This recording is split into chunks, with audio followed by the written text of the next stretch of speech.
Hey, how you doing? It's your boy Jamie O'Keefe, and this is another Jay's Throwbacks for you.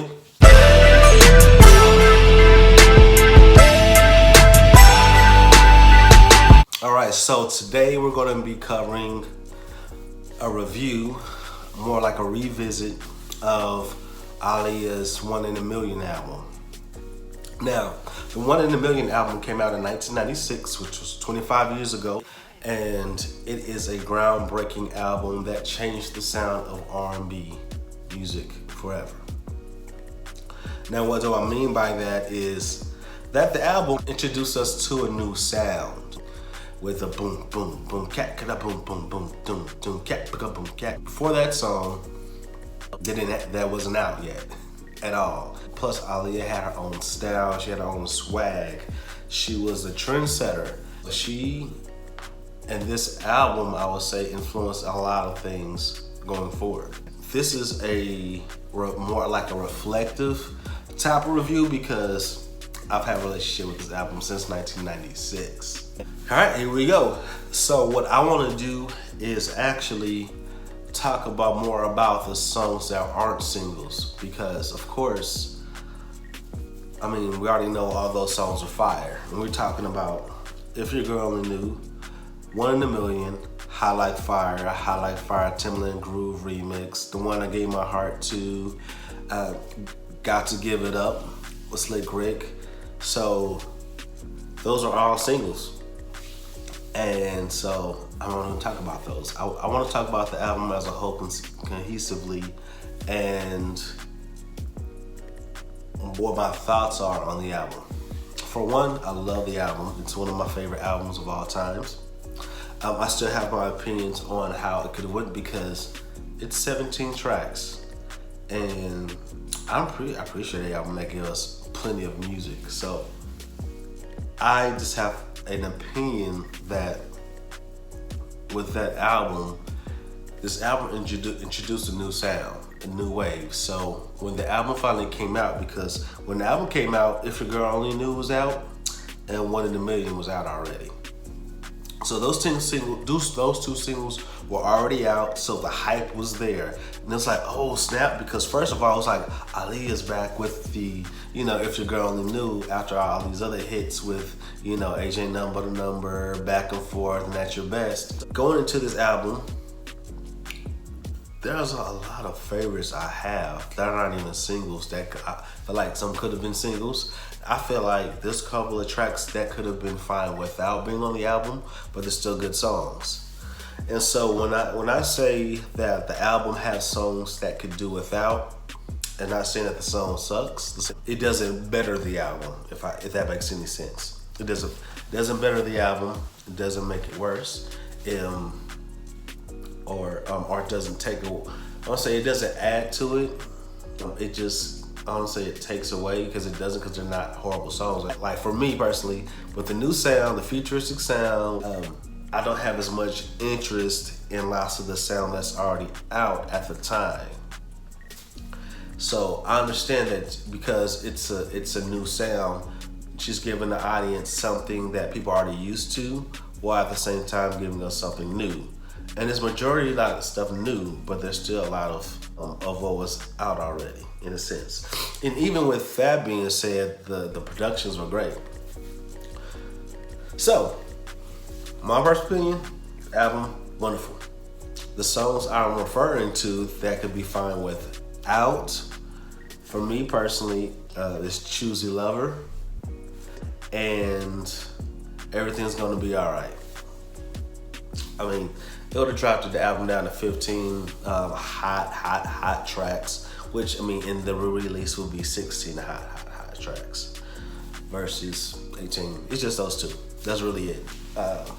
Reason being because those are also remakes. She already, I respect that Aaliyah always paid homage to other great artists that came before her. And the love for old school, but that very first album, Age Ain't Nothing But a Number, has a lot of old school vibes all over it. And so when you got one of her biggest hits on that first album, which is her remake to At Your Best, Your Love, we got Got to Give It Up, which is a Marvin Gaye song. We got Choose Your Lover, which she loved the Ozzy Brothers, so it makes sense. Another Ozzy Brothers song. And then you have Everything's Gonna Be Alright in this song tonight.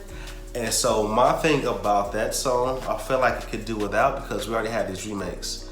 And while we're going forward into the future, the new sound of funk, as Missy says on the intro of Beats of the Streets, we still get a lot of old school in there. And I felt like Got to Give It Up was just enough for that. Choose Love is probably my least favorite one on there, which, I mean, she sounds great. It's actually really dope because sometimes I do be in the mood to listen to it. That's just the song I happen to listen to the least. My thing is, Everything's Gonna Be Alright. That beat is fire. The track is hot. And I'm like, okay, we've heard this song before. I mean, it's still a different song. It's just the hook. Like, that's been said before many times. That's just kind of what the vibe was in the early 90s music. But at the same time, I can still listen to it and enjoy it because it is fire. But I just feel like still having a remake on there wasn't necessary for me. It just kind of, that felt like for me took away from what the song could be for the beat and everything. Yeah. Okay, so I want to get those out the way and go to my most favorites.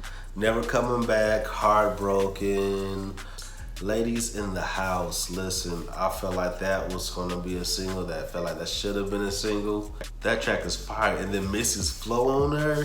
Damn, skip it. If the track is like paper, I'm guaranteed to rip it. Aaliyah, the L-I-Y-A-H. Make 3 wishes. Trap, dirty like dishes. Ha.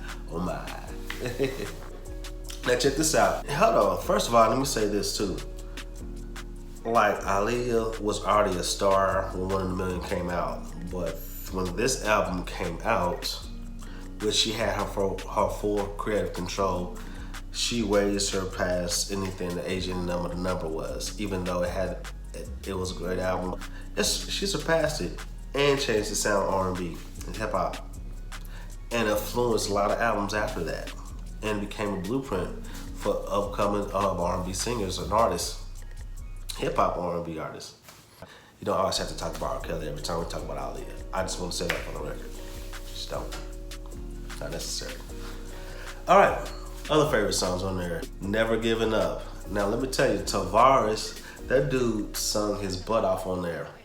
I like that Aaliyah, she chose an artist that everybody doesn't know on there and put him on there for that duet, who is actually part of a group that was coming out. I just gotta remember the name of the group. But it was fire, and he sung his butt off. And actually, she's younger than Aaliyah. Doing the 1 in a Million album, Aaliyah, when she recorded, she's like 16. The album came out when she was 17. You're talking about 2 multi-platinum albums made at the age of 17. By the age of 17, while you're still in high school. That's awesome. I'm just saying. Yeah, I love her voice on there. She sings her butt off on there. Her falsettos and it's a really beautiful duet. That's another song that easily could have been a single. But she came out with one I gave my heart to, which was a great choice, especially re-recording it because she had to shut some people off because people were trying to say she can't sing and all that because she chose to sing a different way. Break my heart so bad, tell me.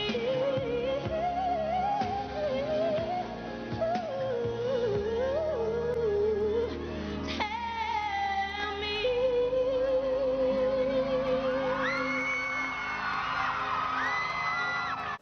And that's another cool thing about the album. It's so experimentative. It's very experimentative vocally. She had the creative freedom to do what she wanted to do and try new things. So while she's experimenting and vibing with Timbaland and Missy, producers that people don't know that she took a chance on and believed in them, and they created this sound together. I see many times people try to take away Aaliyah because they talked about, like, I would look in comments, like videos and songs, and how Aaliyah was ahead of her time and all that stuff, and then, was for Aaliyah, blah, blah, blah. And then you see people just hate on them like, no, that's because of Timbaland. I'm like, nah, it's a joint effort. It is a joint effort because Timbaland would tell you, when Aaliyah died, he said he lost half of his creativity. If you look at Timbaland's best tracks, his best tracks, it was Aaliyah's. There's lots of Aaliyah stuff. Majority of best production is Aaliyah. When him and Twist Beats did the verses, he said anything with Aaliyah is cheating. He just said, I mean, it's just a proven fact. So it's because of the level that she's on creatively and the level he's on creatively and how they vibe together. They was able to create these sounds together along with Missy and her writing and with Static Major. Static Major did not write on this album. He wrote on feature songs and projects after this album. Missy is the main writer of all the stuff that Timbaland produced on this album. But there were still other writers and producers on the album. Giving You More is such a smooth vibe. And the thing about going back to that and why I love it so much, it's like a younger hip hop version of like what you would get from Sade. Which Aaliyah, she emulates her sound, her style from Sade. So if that makes any sense to you, how people like musically and vocally are the smooth and soft singing, that's, you know, Sade, which is also her birthday twin. And so she emulated her style to Sade, just with a jazzy hip hop flavor. That's what Aaliyah chose to do to stand out from, at that time, the artists that were out was TLC, Toni Braxton, Whitney Houston, and Mariah Carey. She came out with this new young age of singers. And then her stepping out and getting out there and blowing up showed that, hey, other young artists can do that too. Now, there was other young acts as well, like Immature too, so shout out to Immature, because Immature was dope and they're so underrated. I Got Your Back. It's dope because you didn't find a lot of Jermaine Dupri hip-hop beats at that time produced for R&B artists. Aaliyah, she was down there working with Jermaine on some songs. A new album. Yeah. Aaliyah got a new album coming out. All right. Everybody go get it. Birthday girl. All right. Yeah. I've had a great time working with Jermaine and the Brat. I mean, it's really become a family affair, and I've enjoyed myself. I don't know about y'all. I've enjoyed myself. Well, why don't you tell us a little bit about the album real quick? Well, of course, Jermaine, he gave me a fat song. I want y'all to check it out. Hopefully, it'll be coming out around the beginning of '96, you know, April, something like that. I'm not sure, but I want y'all to buy it because I'm working hard. I want to please my fans, and I want y'all to enjoy it. So check it out. The only other album that I know of was TLC's Crazy Sexy Cool, which is one of my other favorite albums of all times. And yes, Jermaine Dupri definitely did some dope work on that album, along with Babyface. So, if you look at Aaliyah, you look at TLC, they have their similarities. When you look at style, you got the hip hop, you got the baggy, you got the tank tops. So actually, TLC kind of was the first in the baggy stuff, but you had a lot of hip hop women too. Aaliyah still had her own swag with it and everything, adding shades and just, you know. And I mean, there was other songs that she recorded that didn't even make the album that she wanted to put on the album. Could you imagine I Care For You? That song is 5 years old when that came out on Aaliyah's third album. She recorded it, but it was too late to add it on to the 1 in a Million album. So she waited, then re-recorded it and put it on the Aaliyah album. Could you imagine I Care For You on there? That's dope, and that's one of her most favorite songs. Anyway, I love the album, it's amazing. I feel like I'm forgetting a song. Oh yeah, hold on. Girl Like You, featuring Tretch from Naughty by Nature.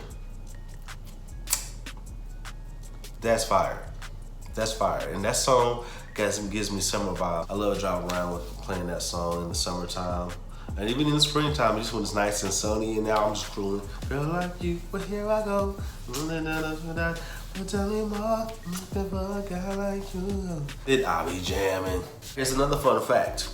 Some of the other biggest albums that came out afterwards was influenced and inspired by the 1 in a Million album.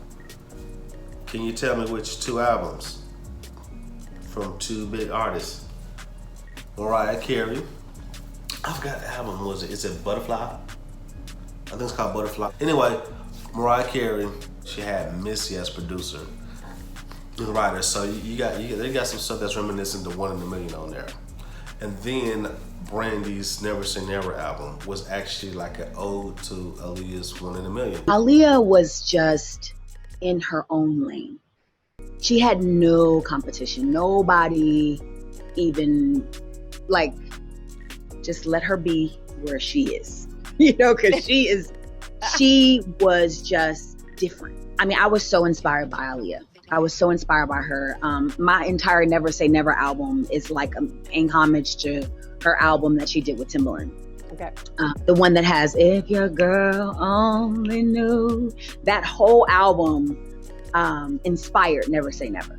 Oh, wow. It's like, grasp this. Artist who's known today as the Vocal Bible is a huge Aaliyah fan. From her, not just from her swag, but her voice. Some of the greatest singers are huge Aaliyah fans. I mean, yeah, her voice, Aaliyah's voice is so underrated. She's an amazing vocalist. With that being said, what are your thoughts and opinions about the 1 in a Million album by Aaliyah? The street but sweet, futuristic beats for the street sounds. Comment below. Don't forget to like, subscribe, and share. And tell me what you think. All right, holla at your boy. Peace.